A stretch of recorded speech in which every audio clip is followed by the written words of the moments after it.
my channel. Welcome back to another video. I'm Jessie and you're watching.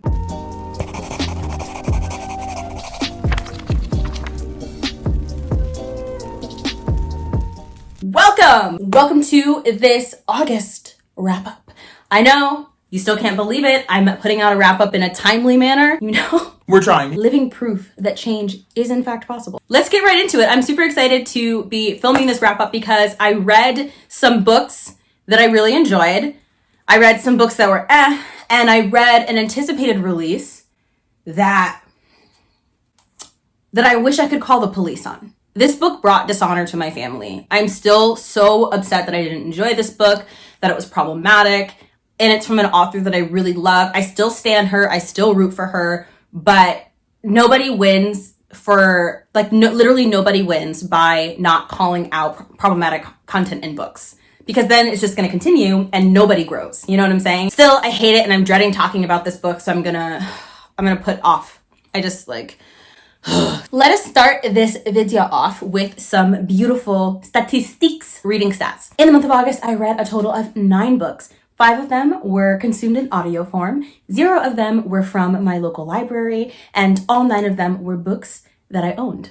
4 of those books were anticipated reads, and I read a total of 2,410 pages with an average star rating of 3.3 stars. 5 horror books, 1 nonfiction book, 2 thrillers, and 1 contemporary. So the first book that we're going to talk about is The Neighbors by Anya Alborn. Ignore the Crying. This was a horror book, and it is from an author that I've really wanted to get into. Anya Alborn, I think, is the top-selling horror writer on Amazon. And The Neighbors is a book about this guy who is trying to get his life together, and he moves into this house with one of his old friends. And his friend is acting sketchy. His friend is being suspect, like completely and totally sus. And for some reason, he decides to persist on this venture to move into this creepy house. His buddy says, yo, come move in with me. I know you're struggling, just come live with me. And he moves into the house. He gets there and the house looks like it's been abandoned for several years. It's falling apart. He's like, bro, why you ain't tell me that this was what the house looked like? Maybe I would have made for other arrangements. But once he moves into the house, he starts to kind of get sucked into the life of the neighbors, who are this beautiful, gorgeous, charming couple that live next door. I really liked the horror in this book, and I thought that the villain was very complex. I didn't know where the story was going, and I liked that it was multi-POV. You got the perspective from the villain, and you got the protagonist's perspective. There was such good gore in it, and it had a great psychological component, and I very much enjoyed the audiobook. The audiobook was good, easy to listen to, and it definitely sucked you in. I ended up giving this book 3 stars. This is a book about a young girl named Jade who is the town outcast. No one understands her obsession for horror, in particular slashers. And when she starts to see signs that a slasher has in fact come to their sleepy little town, nobody listens to her, and so Jade decides to put a stop to it. This book was a buddy read. I was buddy reading this book with Gabby, and Gabby DNF'd it. Gabby was not enjoying the book, but I had faith in Stephen Graham Jones. He's one of my favorite authors, just definitely top 3 favorite horror authors. He's incredible. I've loved every single book that I have read of his before. I have read Night of the Mannequins, which I'm going to talk about later in this video. I read The Only Good Indians, and I also read The Last Final Girl. All of those were incredible books. This book, though? Okay, so I don't want to do this. I don't want to have to talk about why I didn't enjoy this book, because I'm still having trouble admitting that I didn't enjoy one of his books. I love him. I love his book so much. This book I gave a 1 star. Y'all, I like slow books. Let me start off. I enjoy slow books. This took slow to a whole new level. And if we were building up to something, I would have enjoyed it. But by the time we got to the excitement and the action, I was already checked out. I had suffered for so long that I didn't care.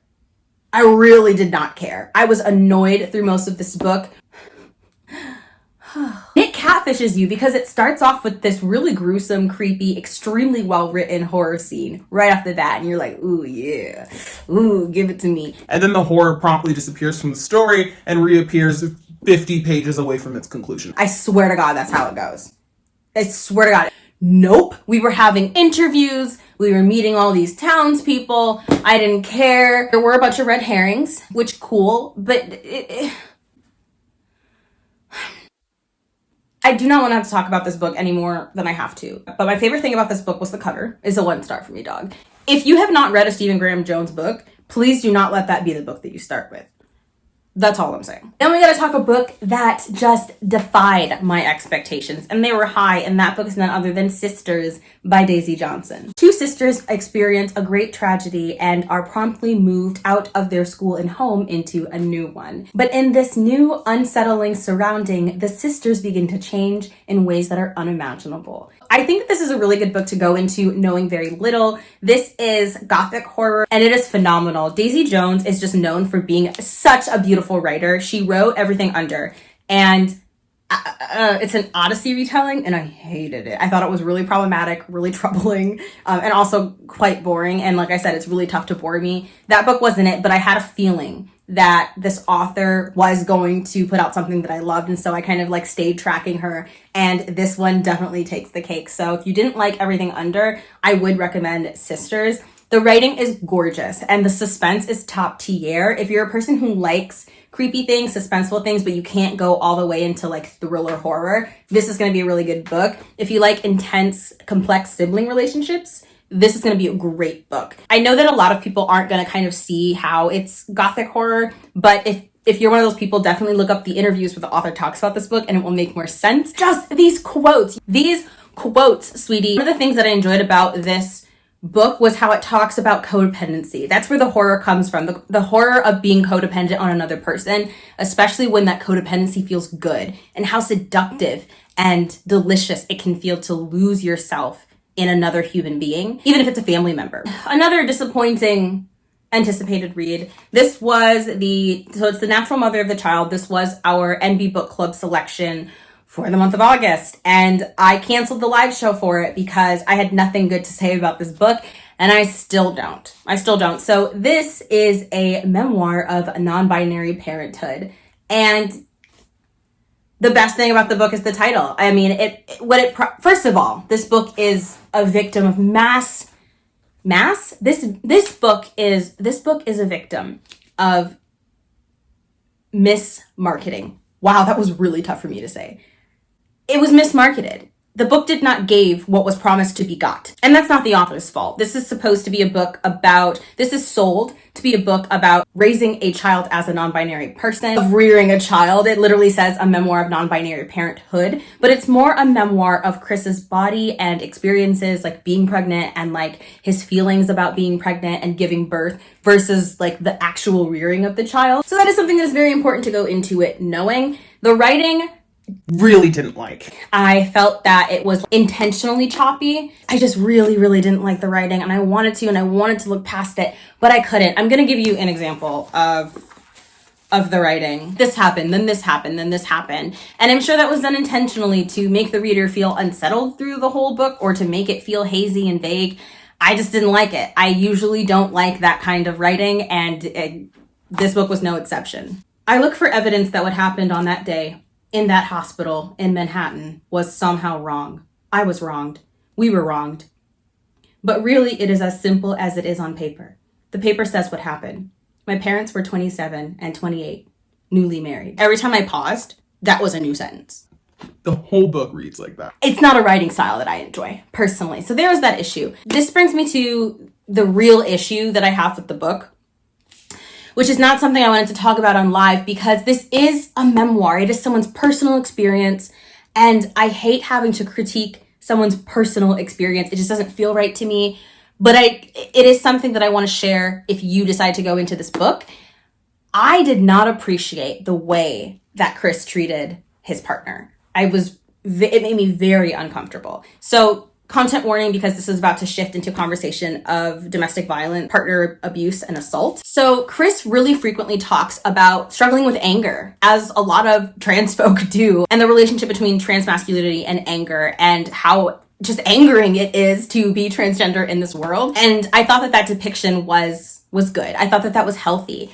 But the way that they talk about exhibiting anger to their partner and upon their partner did not sit well. So I'm going to read an excerpt. Once, years before Anna and I had children, one of our neighbors called the police on me. After the policeman left our apartment, she told me, I don't want this to be my life.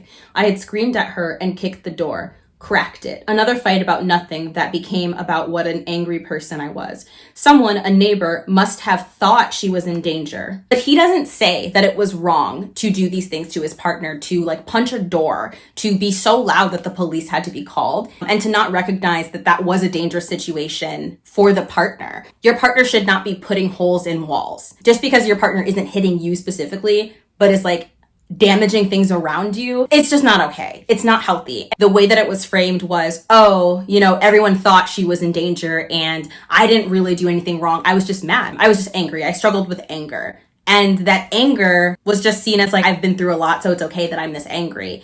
And which is true. It is okay that you are that angry, but it is not okay to treat your partner like that. It's not okay to write a book where you talk about treating your partner like that and not also talk about accountability for it, because then it looks like nothing has changed. And it also looks like you're fine with the way that you behaved. It just made me uncomfortable. I didn't like it. I just really didn't like the way that this person talks about their partner, the behavior dynamic. The author chose like very intentionally to write it that way and to let the reader take what I don't know, but it didn't read healthy to me. It made me uncomfortable. I did not like it. That was definitely a 1 star, and that's not an author that I personally want to continue reading. I also read Home Before Dark. This was for the Buzzword, and I was excited because it was like the first Riley Sager book that I had encountered. And Home Before Dark is a story about a girl who her entire life she has been haunted by her father's reputation. Her father was really well known for having written a ghost story about the house that she grew up in. And when he passes away and she inherits the house,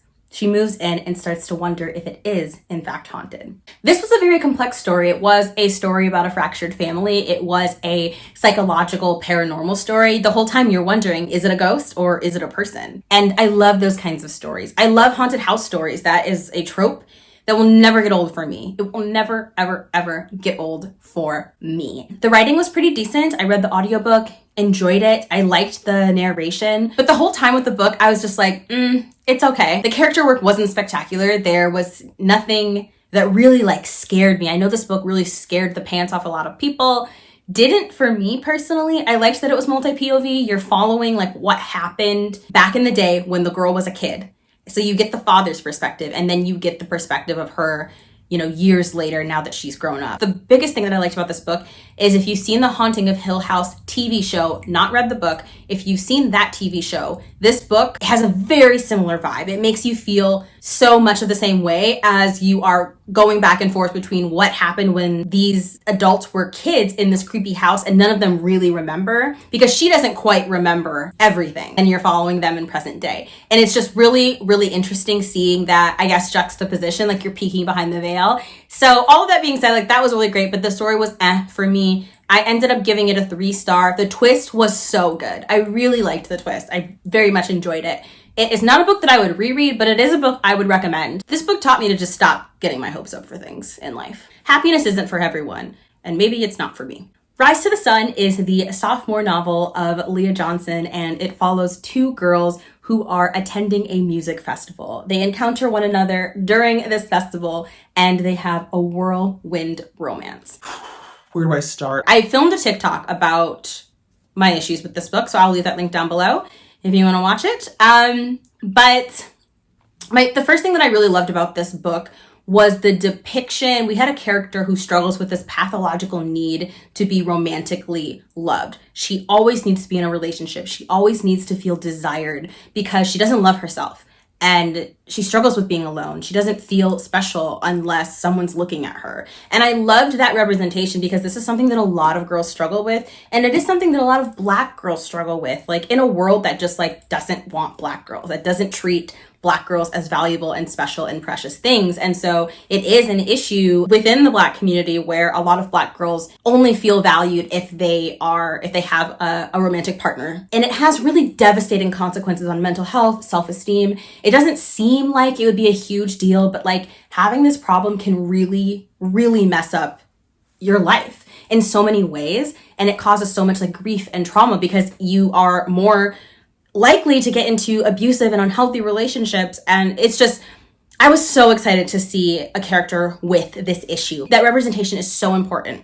Unfortunately, it was not handled well. So the character who struggles with this issue is Olivia. Olivia goes to this music festival with her best friend, who is this amazing girl who is just like ride or freaking die for Olivia. One thing the best friend asks, because Olivia is the one who wants to go on this trip and like really pushes it. It's like, please, please, please, let's go on this trip, blah, blah, blah, blah.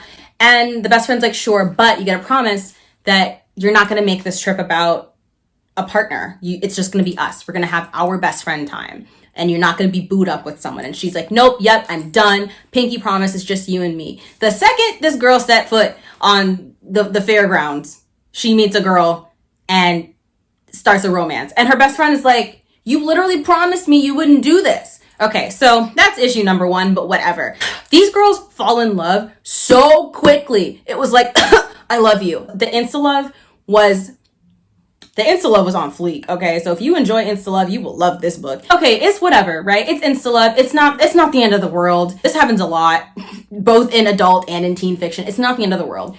I had a problem, though, with the fact that this is a character who pathologically struggles with love and needing to feel loved. She says she's going to work on this issue and then immediately falls in love with somebody over 2 days. And that's not healthy. Like, it's not healthy for anyone, but it damn sure isn't healthy with a girl who struggles with this issue. And in the book, there's like a paragraph where she goes, I don't need her, but she makes life better, you know? And she's like, I'm going to keep working on this issue. And I have issues with that. I think that it is incredibly problematic. I can't find it, but there is a line in this book where they're having a moment in a barn and they're like, this is the first time I've been alone with her. Honest to God, alone with her. We haven't had a moment like this. And you think you're in love? And you think you're in love. You haven't even been alone with this person. Make it make sense. Again, I could let the insta-love go if we weren't trying to sell this as a story about a girl who is working on her pathological need to be loved. I just physically can't. Then there's the way that she treats her best friend, which she is so freaking emotionally abusive to this girl. The way that she breaks promises, the way that she treats her, the way that she always throws her aside for whoever she's dating. There's literally a part in the book where her best friend is like, you made a promise to me. And then she's like, well, I also made a promise to Tony, who is her love interest, and then ditches her best friend to go look for Tony. You met Tony 2 minutes ago, and you are going to say that a promise made to this girl is more important than a promise you made to your best friend of years, your whole best friend, your best friend who has been there for you through thick and thin. And you are going to take the weight of a promise you made to a whole stranger over, it could never be me. I would never do that to a friend. It actively sickened me. She was never really held accountable for it. There were no consequences for her actions. It really bothered me. There is no character in fiction that I hate more than Olivia. I can't stand her. I don't even want to, I cannot stand her. So the good thing about this book, the banter was really, really funny. It was really funny. It was a fast read. It was enjoyable up until the part where they start saying, I love you. I loved this book. It was amazing. I thought there's no way that I couldn't give this 5 out of 5 stars. Even Jan commented on it because I was reading it when I came to visit her, and every freaking page I was cracking up. And it had so many great themes. I don't think that this is a healthy relationship at all. And if you're one of the many people who loved this book, cool, like wonderful. I'm so glad that you liked it. There's a lot that I liked about it too, but I would never recommend this as a healthy romance because it's not.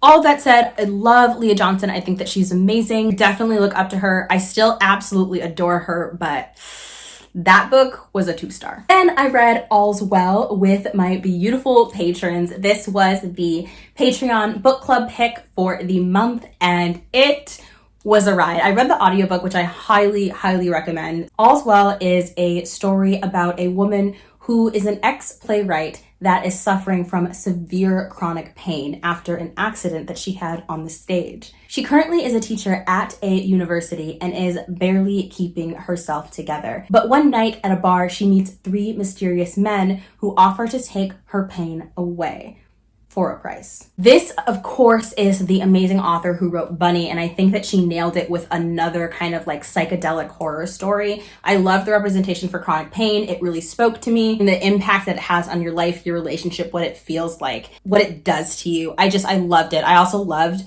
the themes about how like women in pain just aren't taken seriously by doctors.